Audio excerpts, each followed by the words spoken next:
Imagine waking up and being completely cut off. No WhatsApp, no Instagram, no Google Maps, no way to even Google why your internet isn't working. That invisible thread connecting your phone, your laptop, and the rest of the world? That's the internet. But what is it, really? How does a simple Google search travel across continents and show up on your screen in less than a second? In this lesson, you'll gain a crystal clear understanding of what the internet actually is, how devices talk to each other, and how websites magically appear when you click or type. Get ready to peel back the curtain on something you use every day and probably take for granted. Think of the internet as a giant, invisible highway system, but instead of cars, we're sending tiny packets of data zooming across cables and Wi-Fi signals. Your phone, laptop, and even your fridge, if it's smart, are like vehicles on this highway. Websites live on massive computers called servers. Routers and switches act like traffic managers, directing the flow so it all runs smoothly. And no, there's no Internet HQ. It's a shared system with billions of devices working together. Just like your house has an address where letters arrive, every device on the internet has an IP address. It's how the internet knows where to send information, like Google's homepage or a WhatsApp message. IPv4 is the older system, with simpler addresses like 192.168.1.1, but it ran out of room. IPv6 came in with longer, more complex addresses to support trillions of devices. Without IPs, your device would be completely lost in cyberspace.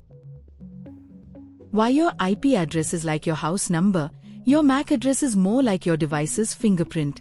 It's permanently built into your phone or computer's hardware.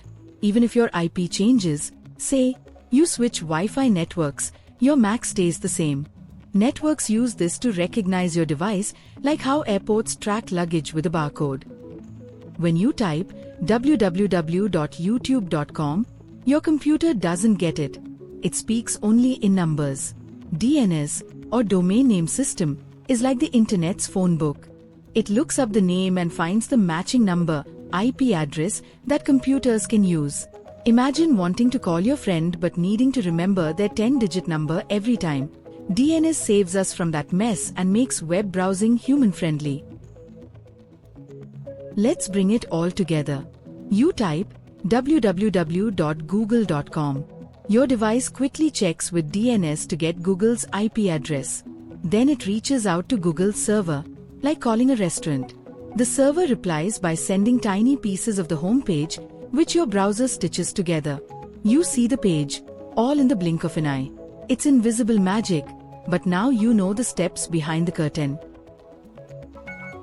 We're living in an era where even your fridge or light bulb connects to the internet. That's why we needed IPv6. IPv4 couldn't handle more than a few billion addresses, not enough for all our devices. IPv6 opens the door to trillions, making smart cities and the Internet of Things possible. Both systems exist today, but IPv6 is the long-term solution to keep us all connected. Let's simplify it even more. Think of the internet as a high-speed postal service. Your device is a house with an IP address. DNS is the phone book that finds other addresses. Routers are like delivery agents carrying your requests. Websites are packages sent back to you. And your MAC address? That's your house's foundation, always the same, even if you move. Let's make this real. Go to denschecker.org and see your own IP address, like looking in a digital mirror. Then try tracing how your browser reaches Google using the tracert or traceroute command. Each hop you see is like a GPS checkpoint, your request traveling through cities, countries, and cables to fetch a simple website. It's the internet, revealed. You've just unlocked the invisible world that powers your digital life. The internet isn't magic. It's a system of addresses, translators, and couriers working in sync. Whether you're watching YouTube or sending a message, it's all happening through this massive network you now understand.